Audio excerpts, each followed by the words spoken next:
What's happening, YouTubers, men of mayhem, and crow eaters? This is Unfortunate Son here, bringing you a brand new YouTube series where I'll be discussing and reviewing every episode of Sons of Anarchy. Now, some of my favorite TV shows of all time include The Sopranos, Breaking Bad, Mad Men, Game of Thrones, and numerous others of what I believe to be the platinum age of television. However, by far my all-time favorite show, bar none, is this incendiary Shakespearean motorcycle drama that ran from 2008 until 2014. It was created by Sutter, the mastermind behind The Shield and eventually Mayans MC. I'll be producing one of these videos every week. Please subscribe to Unfortunate Son at the bottom if you like what you see. And if not, I accept that. So without further ado, let's kickstart this week's show by starting off with none other than the pilot episode. Jax Teller is the vice president of the mother charter Sons of Anarchy Motorcycle Club in the fictional Northern California town of Charming. The charter is frequently known as Sam Crow, which stands for Sons of Anarchy Motorcycle Club, Redwood Original. The series begins at a crossroads for Jax, as the birth of his son Abel is accompanied by the doubt he's undergoing regarding the direction the club is moving in. Now, just to give you a little backstory on Sam Crow, it was founded around 1967 by Jax's late father, John Teller, along with Piney Winston and Clay Morrow, the latter being the club's president. Sons of Anarchy is a democratic motorcycle club with charters throughout the U.S. as well as one in Belfast, Ireland. And while Sam Crow fronts as an auto repair, it is actually a prominent dealer of illegal guns to gangs and organized crime affiliates. Shortly after the club's gun warehouse is raided and set ablaze by the rival Mayans MC, Jax is faced with the devastating news that his prematurely newborn son Abel has been born with a congenital heart disease that is only exacerbated by the incessant drug abuse by Jax's estranged ex-wife Wendy, giving Abel a 20% chance to live. Here you see the news being delivered to Jax by his former high school sweetheart, Dr. Tara Knowles. Adding to this, Jax stumbles upon a book written by his late father John, who had been the club president until his 1993 death. The book is entitled The Life and Death of Sam Crow: How the Sons of Anarchy Lost Their Way. Unable to face the reality of his son's seemingly inevitable death, Jax focuses on club business, which includes retaliating against the Mayans for blowing up the gun warehouse, and the discovery that a meth lab operation has started in Charming by the Nords, a local affiliate of the Aryan Brotherhood.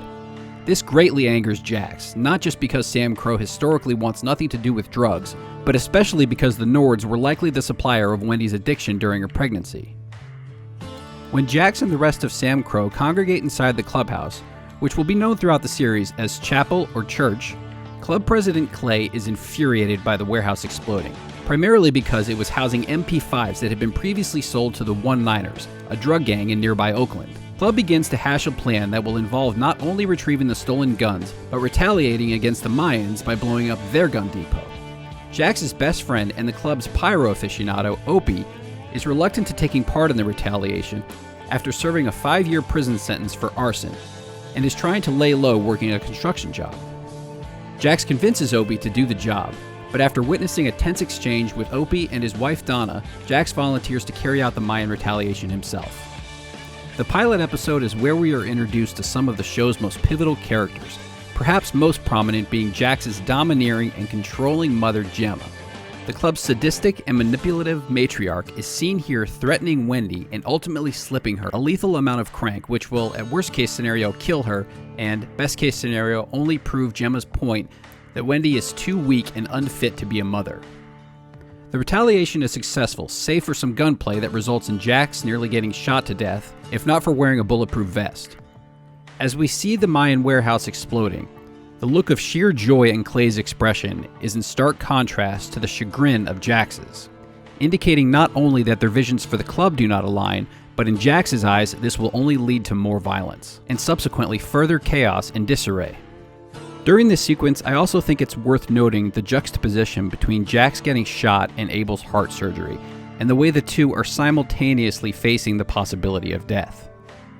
Abel has unthinkably undergone his heart surgery successfully, saving his life and ultimately reuniting Jax and Tara. Now, like any good pilot, I think this one sets the tone for the entire series because it flawlessly outlines Jax's struggle of serving a club he loves in a world that his son has just been born into. Midway through the episode, we discover that Gemma and Clay are actually married. During this exchange, Gemma expresses to Clay her concern that Jax's doubt could potentially lead to the demise of Sam Crow, seemingly brushing off the fact that her newborn grandson narrowly just escaped death. The episode ends with one of the show's signature music montages, featuring Elvis's I Can't Help Falling in Love with You. The song is brilliantly juxtaposed with Jax seeing his son for the first time, as a wave of tearful relief washes over his face. But as the episode draws to a close, we see Gemma behind Jax, and Clay looking on behind Gemma.